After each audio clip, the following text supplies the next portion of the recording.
Hello! Today we are here to preview an upcoming game that's going to be hitting Kickstarter. This one is called Cozy Juicy Reel, and I don't know if I'd call it really a full game. It's more of an interactive, like a social, getting conversation started game. That is a game. Well, it can be. But it's not a board game per se. Yeah, I mean, matter of fact, the board is actually a handkerchief. And, whether that's actually what's going to be in the game, we don't know. This is a prototype, so we don't know what the final version is. It's a tabletop game. But it's also got a portable where you don't even need it. There's a die in there where you can just take it as a travel, and you don't need the board at all. Right. So it's really just about answering questions and trying to be honest about your answers. And getting to know each other. Yep, and getting to know each other better. So, Rob, can you tell us more about it? Oh, before you do, before actually hit the subscribe button and the notification bell so you can follow along on all of our future endeavors into the world of board gaming. And you can learn more about these upcoming Kickstarters as we see them. All right, so we don't know a whole lot yet, but we do know this was designed by a couple. Their name's Jen and Sophia. So there's a Kickstarter preview available right now. You can just put in your email and they'll notify you when this does come out. Tentatively, it looks like a spring of 2023 release. Plays update people, we know that. Don't know exactly how much it'll kickstart for, how much it will be released, but we do know spring 2023 and by Jen and Sophia. Yep. So the prototype we won't go into the quality because we don't know what the final pieces will look like. But the cards seem to be a pretty good card stock already. They're not finished in the prototype, but whether they will be in the final product, we don't know. The tokens, I assume they'll be different in the final version, but we have like laser etched. Yeah, they're really nice tokens even in this. And then the handkerchief that is actually the board is actually kind of cool too. This little novel rolls up nicely into the box, and this box is actually travel sized already. So I don't know why you need to make it more portable, but they actually do have the capability of making it more portable in the box. And then you've got a series of different cards, which are cozy, juicy, and real to go along with random. Game. And then you have random, which for some reason got left off the title. But that's not the best card of the game. The best card of the game is the wrap it up. Oh yes, that's the best card. So you get whenever somebody's going on a lengthy conversation like me right now, you can wave this wrap it up. So wrap it up. Before Heather ever got started at the table, we started waving this. Ask that joker who won this game. Yeah, well, we know who's the most social. You brought the most tears. That's true. Miranda. Yeah, Miranda did too. Yeah, and she got second. So it's all about crying. Yeah. If you cry well, you will do well at this game. Bring your emotions, ladies. Yes. So, basically, at the start, everybody's going to get cozy. It's got good entry-level questions. And the questions are just basically things about your personal life you may not openly share with everybody. So the goal is to get you to be more accustomed to sharing things with you, like your not your PIN or your security codes, but just common things about your life. If you were to have a social security number, what would it be? You can put that in the comments below. We won't use it. But you're asking questions and basically just trying to get to know each other better. And then they have these kind of probing cards that you can use to try to get more information. If you don't use them, you actually lose points in the game.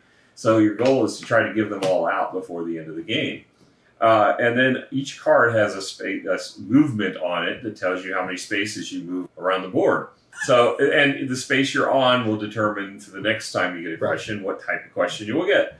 So we didn't find that it was a huge ramp up between cozy and juicy. Real was a little heavier. Yeah. And then random was different activities and questions you might get. You don't really know. It's a kind of a hodgepodge, but you'll get. And then at the end, when you get to the final question, you have to answer a question about one of the other players at the table. And if you answer correctly, you win the game. Well, you end the game. Yeah. And then you add up your points, and whoever's got the most points wins the game. It's a very simple concept, but we had a lot of fun just answering questions and asking them of each other, directing the different. Because there's different types of cards in here as far as the probing. You might ask somebody else to answer the question, or you might ask somebody to go deeper into the questions, or you might be able to give people high fives or hugs for their answers if you thought they did dug deep. So whatever, but it spurred a lot of conversation, spurred a lot of laughter. a few tears. A little emotional. But yeah, I mean, I think it's a good way of breaking the ice. You know. I mean, I think it's just a more a deeper level game than something like Would You Rather. I mean, Would You Rather is much lighter, I think, than something like this. Yeah. And I like this more because of that. But yeah, I think this is a good entry level discussion starter. Is it my kind of game? I typically don't play these kind of games, but I know Miranda loves these kind of things. We actually own a bunch of these little boxes of cards that we periodically get out. The kids love to do them. Yeah, just there ask around the dinner table type thing. Yeah, there are some questions in there that get a little risque. I wouldn't probably want to include children in the discussion. I don't know what the age range is, but they do have the more risque ones supposedly marked where you can remove them. But it leaves it open for those kind of things. So like future expansions or something like that could be really open to that, where you could maybe do more of a family night versus getting to know each other's close friends type night or something like that. Or you could decidedly have it be a not family. Oh yeah, it could be an NSFW. I did say I would, depending on the group of people I was with, I would not want to tell the truth with some of these questions. And Miranda said, well, you have the option not to answer. Yeah, well, you do. But I had a Ron White moment. It's like I have the option not to answer, but not the ability not to answer. But yeah, they made it intentionally because they didn't want people feeling uncomfortable, intimidated, so you could actually just pass a card and get another one. You don't have to answer the question if you don't feel comfortable doing so. So, we answered all the questions. I didn't find any of them to be that intimidating. There's a few that I had to think about more, but there was nothing. Yeah, for sure. Nothing objectionable. No, I didn't find anything that I was like, I'll find out. I don't want to share that. There may be something like that in there. I don't know. Yeah, there's a lot of cards. There are a lot of cards. So, but yeah, I mean, if you enjoy having discussions with people and you want to get, you want to find ways to get to know people faster, then I think this is a good approach. Especially if you're trying to get introverted gamers like me to have open discussions that are serious.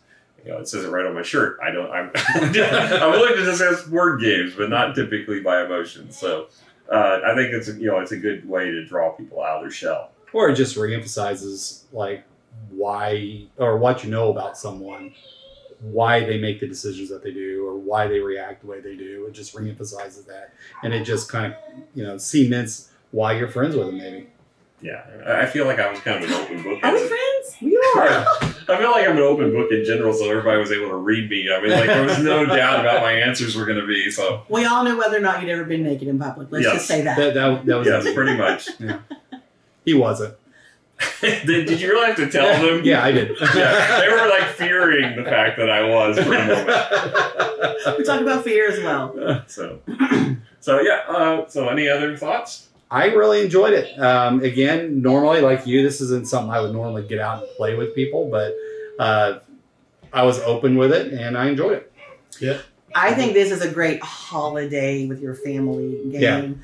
Yeah. Our family plays a game called Punch Bowl, which is just a variation of charades. This is fun like that, but doesn't take as long as that. Charades usually take up an hour or two. And I liked the pace of this. I like how long it took. I like the questions. I don't know if I would like playing this with people that I had just met for the very first time. We call it an icebreaker, but I really think it's more for people that you already know. This game helps you know them better. Yeah. What do you think, Alan?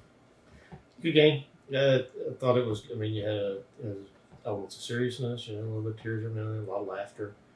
I think the whole point of the game is designed to draw people a little bit closer, and I think it does that. Mm-hmm. All right, well, that's our thoughts on Cozy Juicy Real. If you are interested in these kind of games, check it out. It's going to be on Kickstarter. Yeah. I'm not sure exactly when it's going to be up. Yeah, but there's that notification page, so just sign up for it, and it'll let you know when it becomes released. It's up there now. Go ahead and check it out.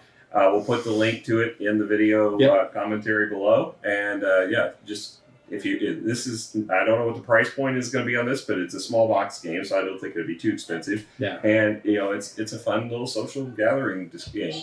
So, all right, until next time, bye. Bye.